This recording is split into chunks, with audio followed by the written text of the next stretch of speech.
নমস্কার বন্ধুরা, নিত্য নতুন সত্যি ভূতের ঘটনা শুনতে আমাদের চ্যানেলটিকে এখনই সাবস্ক্রাইব করে রাখুন, কারণ এরকম ঘটনা আপনার সাথেও ঘটতে পারে।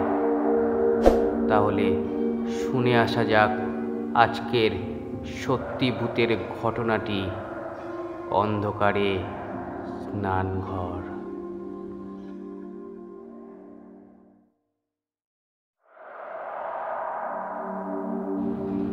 বৃষ্টির রাত, বাইরে ঝমঝম শব্দ আর বিদ্যুতের মাঝে মাঝে ঝলক।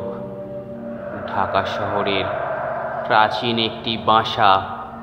সেদিন কাজের লোকেরা ছুটি নিয়েছিল আর একা বাসায় বসেছিল কণা।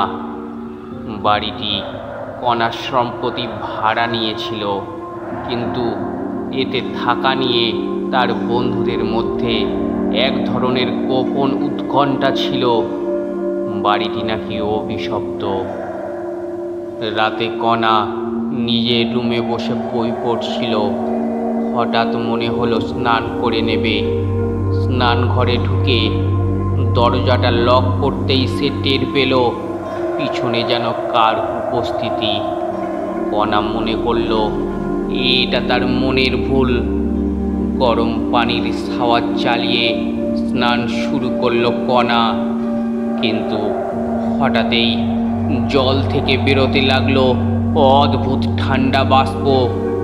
বাথরুমের আয়নাটি ধীরে ধীরে ঝাপসা হয়ে গেল। হঠাৎই কণা দেখতে পেল আয়নায় এক নারীর অবয়ব। নারীর লম্বা ভেজা চুল, পাঁজরের হাড় বেরিয়ে আসা শরীর আর রক্ত জমাট চোখ। কণা দ্রুত ঘুরে দেখল পিছনে কেউ নেই, কিন্তু আয়নায় সেই ছায়াটি স্থির। কণা ভয় পেয়ে দরজা খুলতে গেল, কিন্তু দরজা যেন নিজের মর্জি মতো আটকে আছে। সে দরজায় ধাক্কা দিতে দিতে শুনল এক অদ্ভুত গলায় ফিসফিস শব্দ, তুইও কি আমার মতো মারা যাবি? কণা বুঝতে পারছিল না কি করবে। নারীর অবয়ব ধীরে ধীরে আয়না থেকে বেরিয়ে আসছিল।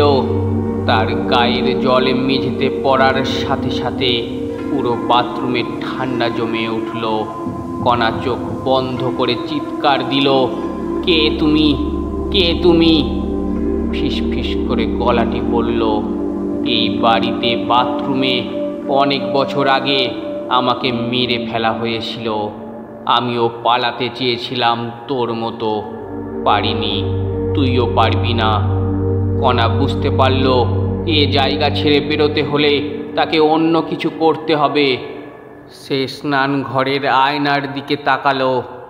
ভয় আর আতঙ্কে চোখের জল বেরোচ্ছিল, কিন্তু সাহস সঞ্চয় করে বলল, তোমার জন্যে আমি কি করতে পারি? ছায়াটি চুপ হয়ে গেল। মুহূর্তের মধ্যে বিদ্যুৎ চলে এলো। কণা দেখল আয়নায় আর কিছু নেই।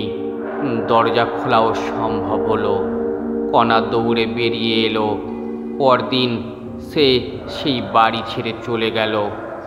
পরে শুনেছিল সেই স্নানঘরে বছরখানেক আগে এক নারীকে তার স্বামী খুন করে পুঁতে রেখেছিল। সেই নারীর আত্মা এখনো মুক্তি পায়নি।